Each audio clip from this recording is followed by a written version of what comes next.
Today I'm going to be drawing in my Arte Studio sketchbook. I absolutely love this book and I should be drawing in it more. And I'm going to be doing more illustrations in this because it's such a good book, and I'm going to be buying more of these in the future. So today's illustration I haven't done for a very long time, and that is a scary trophy, which is part of the Scary Trophy series. Now, if you're not aware of the Scary Trophy series, what it is it's basically taking scary horror movie characters, or if I end up sort of coming up with something in my head that's scary that could potentially be a phobia to somebody, and basically taking them and cutting them off at the chest area and mounting them as a trophy to basically say, you no longer scare me anymore. And that's basically what this series is. It's just to create more gore and horror for me, because you know how much I love to draw that kind of stuff. Now, today's character that I have decided to do is Regan from the Exorcist. It's just one of those characters that like I say this probably every video, I've wanted to do for a very long time, and I finally have gotten around to doing it. And I actually really love this piece. Like, you won't hear me say that about my art, but I absolutely just was so happy with how this one turned out.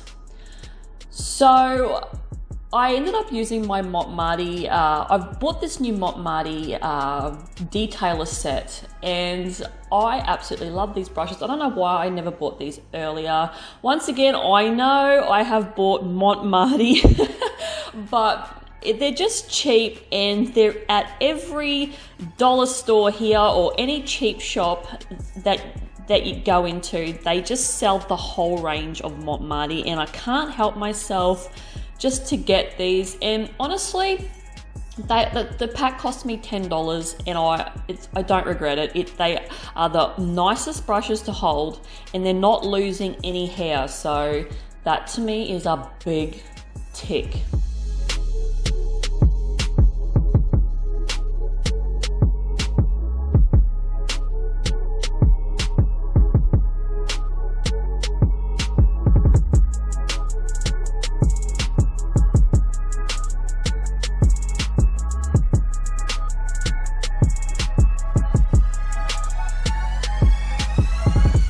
Right now the piece is going through what I call an ugly stage, and it goes through this for a while. So like every time my pieces go through an ugly stage, I sort of start to get a little bit worried and think that it's not going to turn out, this is not going to plan. But once I get past this ugly stage, I just start to get really happy with this piece. And definitely a cornerstone from the last one that I did with the clown. Like, that one was just completely like, it was okay, but I don't know, there was so much about that, and I think the fact that I did it way too big. So I'm really happy that I got my Arte Studio sketchbook out and did a smaller piece, and that's what I'm going to be trying to do at the moment, is just sort of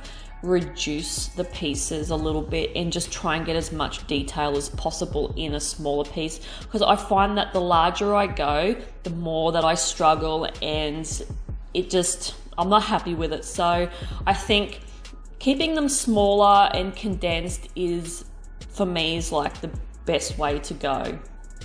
So I really enjoyed layering the skin. Like, when I get to do pieces where I get to do like a skin color cross with a very sort of like rotting, decaying kind of features, I get very excited.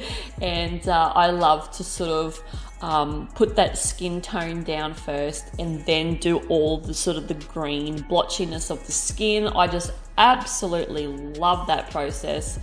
I just love it. This is about the time the piece for me started to come together, and I sort of started to be quite happy with this. I was a little bit worried when I started the hair, because me and drawing and painting hair is just something that's, I don't know, we're not agreeing at the moment. I'm still trying to find my sort of style on how I do hair. So that side of things sort of really sort of frightens me when I've got to tackle the hair, but I'm getting there. I think I'm sort of experimenting and trying to work out the best way that I can do hair and what works for my style of drawing and painting. So I think I'm nearly there, and I am very happy with the hair once I have finished it. And yeah, I ended up going in and adding crosses all through Regan because, as you know, in the Exorcist there is like a priest and is holding up crosses. It's all about trying to draw this entity, this demonic entity out of Regan. And I thought, what's the best way to portray the ways that this thing, even though I know you're saying that, like, I know you're thinking that, you know, Regan was just possessed, but we'll just take that off the table for now, and we'll just say that she is, you know, she's the demon, so she had to be killed. So we'll just, you get what I mean, basically. So she was stabbed in the head with crosses and all through her body to just contain this thing, and then basically chop her off at the chest and mount her on the ledge, like on this pole, as the trophy. So when I went in with this, I just didn't know what I was going to add, because when it comes to these things, I'm sort of like, well, what am I going to add to the pieces? The last one that I did with the clown, I added flowers and vines, which is not something that I do, and I really that was just the worst idea ever.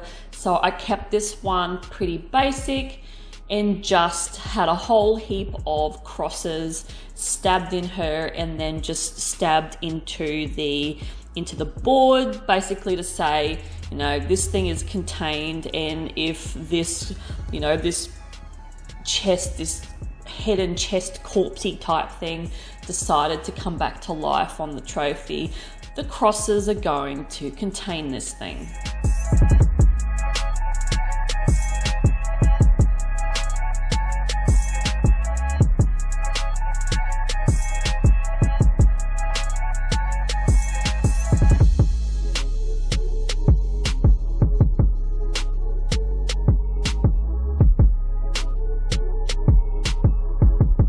Now, I didn't plan on having an eye missing, but I just sort of went in my sketch process, in my brainstorming process, I ended up screwing up that eye and then I just colored it in all black, and I thought, hey, that's probably a cool thing to do, is just have one eye that's still in there and the other one's basically been torn out in the battle of, you know, containing this demon. Could you imagine having this trophy mounted on a ledge or something? That's what I think every time I do one of these pieces in this series. I'm just like, I don't know, even if this thing is dead or whatever demon that I've decided to mount as a trophy, I still don't think I'd have it in the house because I would be afraid that, like, you'd walk past it and the eye would just like move with you, or weird things would just start to happen. But yeah, does this scare you? Does this series scare you? Because that's the aim of the game. Like, I want this series to absolutely frighten the shit out of people, and I want it to strike a nerve within people, because that's the aim of it. It's just, you know, scary things that people have nightmares about, you know, in these horror movies, and it's just basically trying to destroy this nightmare and get people over that fear of certain characters, and certain things, but at the same time I still want it to have an element of fright and scariness, but also at the same time, you know, a little bit of inner peace, because you look at this thing and go, that's my childhood nightmares right there, and it's dead. Anyway, that's my thoughts on the whole thing. Yeah, so like I said, happy with this piece. I'm even happy when I go through and I add the blood and the green goo that's coming out of her mouth and nose. I nearly forgot that. I nearly did, but I remembered just at the last minute when I thought I had finished the piece, I went, oh no, I forgot the green, the fluoro green sort of goo that's coming out. So I quickly added that before I finished the whole thing. And yeah, I feel as though that really tied it all in together. So yeah, I hope that you enjoyed this piece, and I hope that it brought an element of fright and terror. And yeah, I will see you guys in the next one, and I will leave you with the rest of this video. Bye.